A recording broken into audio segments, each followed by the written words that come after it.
Okay, so here we are at the third hole of the L's Club, and we've managed to find ourselves missing the green long and to the right. Problem is, when you miss the greens around here, Ernie has a habit of putting these little swales in and around the green that make it difficult to chip out of.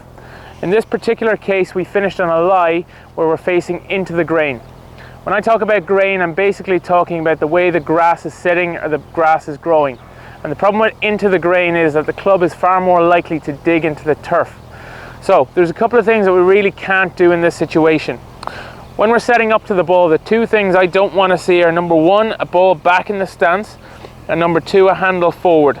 The reason for this is by doing this, you're going to see the club, the leading edge of the club, really digging down into the turf, and that's not what we want.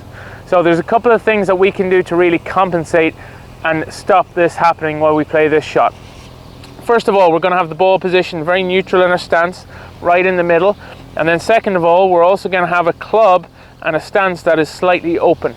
Now the openness is not so much for the loft of the club, but more to use the bounce angle. The bounce is the curvature we describe at the bottom of the club, and it stops the club from digging into the turf. So let's give it a try. So here we go, we've got a neutral ball position, middle of stance, a club face that's slightly open, and a shaft angle that's pretty neutral too.